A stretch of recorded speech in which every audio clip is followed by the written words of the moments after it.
Okay, go. So they had the sweepers for the airport. So by the time the plane is sitting down, the runway is dry. Okay. And they go up to the terminal, discharge 300 people. If they can't do that, they go to New York, and then they got to find a way to get these 300 people to Toronto. Right. Put them up in hotels or buses or whatever.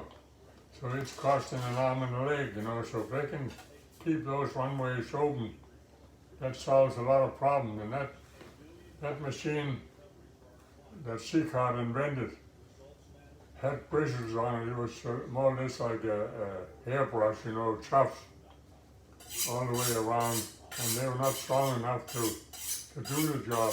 So what we did, we made a wafer 3 feet in diameter that you can just pile onto the center shaft of that brush, and we sent that down for test. And the first test, the brush failed because there was not enough bristles in there. So they broke off, you know, so one pass and the brush was gone, and it was $1,500, so that was a little rich. But by accident it happened that 3 of these wafers were by mistake put together. When all those bristles from 3 wafers matted together, they could stand the pressure. So from now on you just build up a core with 3 wafers and a spacer. How did you know to do that? Well, it's just by accident, you know, when you see something working, Okay. that's what you got to do. Don't forget about the stuff that doesn't work. Okay. And when that happened, it was all tested in Toronto. They switched all the airports in Canada. Took the old C-card brush off and put ours in instead. And the United States, I mean, they said, no, Canada can't make any damn thing that we can't make.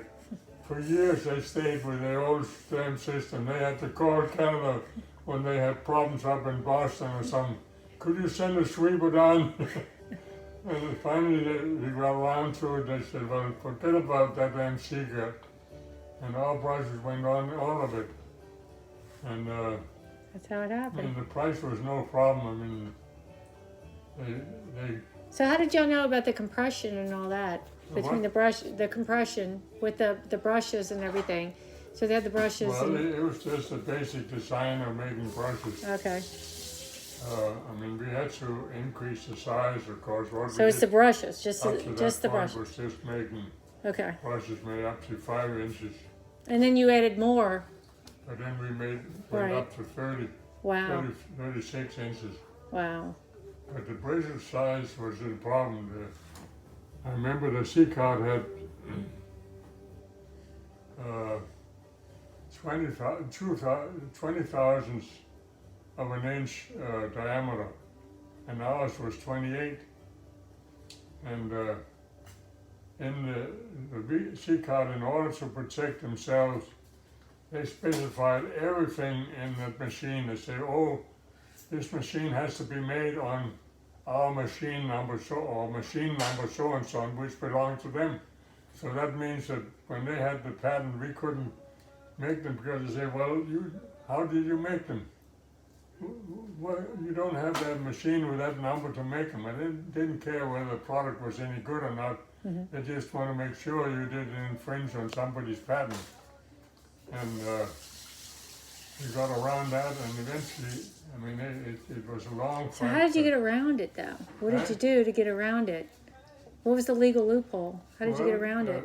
Just by the wire size, our wire size being bigger than theirs. Yeah, there's a legal, I mean, we couldn't say, well, That's we right. got to start at 1,000 up to 1,000 thousandths. That was genius.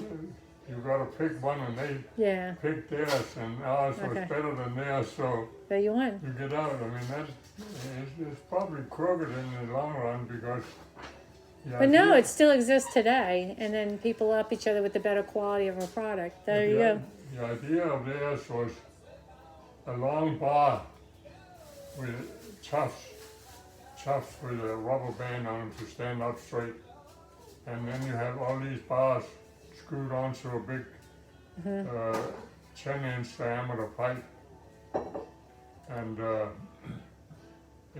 unless you had those tufts that they could make on their machine, you couldn't make a brush.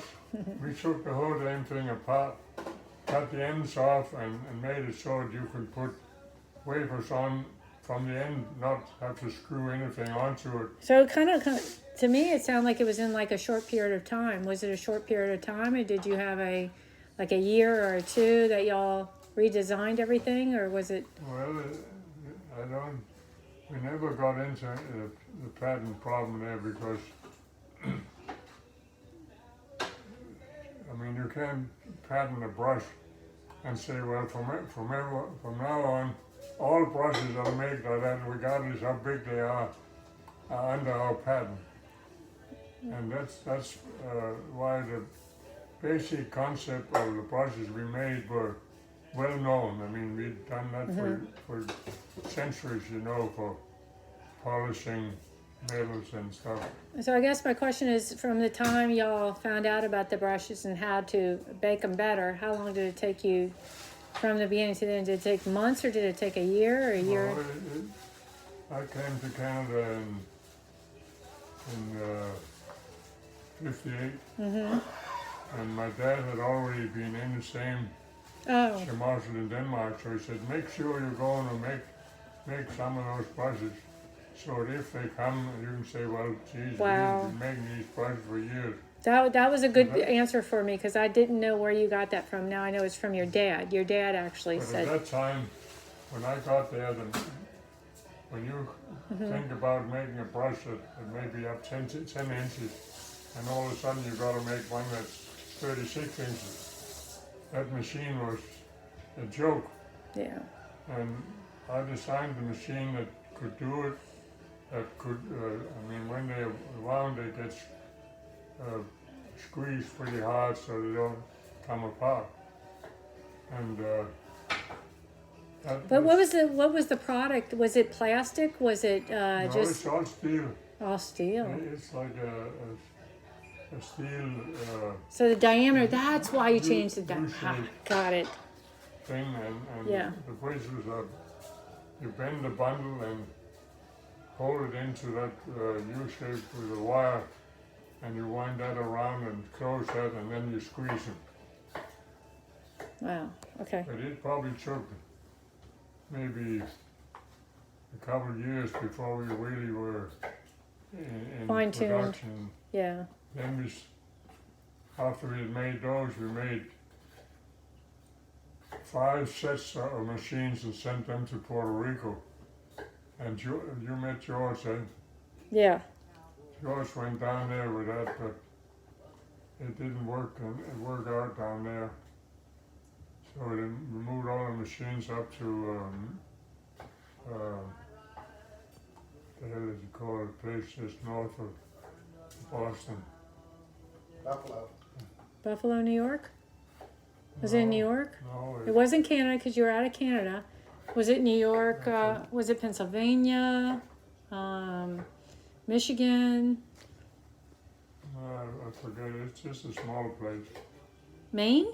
Our salesman went over there and bought a Maryland? lot of, what? Maryland? Up No. north? Okay. I'll Vermont? think of it in a minute. You got Vermont? You got, okay. Okay. Someplace up there.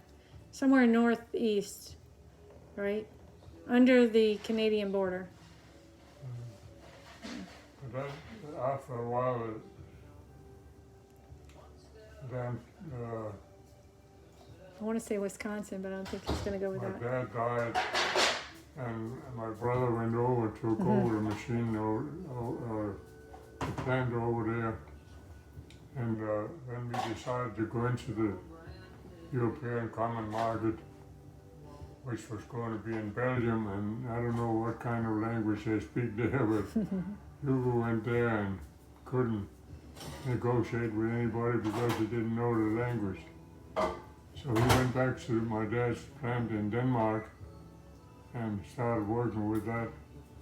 Then after a while, I bought George out and then Hugo and I got together and put everything together to go public. And the deal was that George had some cash money he put into the thing. So we made a deal where Hugo would get 42%, I would get 42%, and George would get 15% out of the public thing, and just left everything with Hugo to do that. And he got hold of a Jewish lawyer that said, well, you gotta get rid of your brothers. Just go bankrupt, then you can kiss them goodbye, and that's what he did.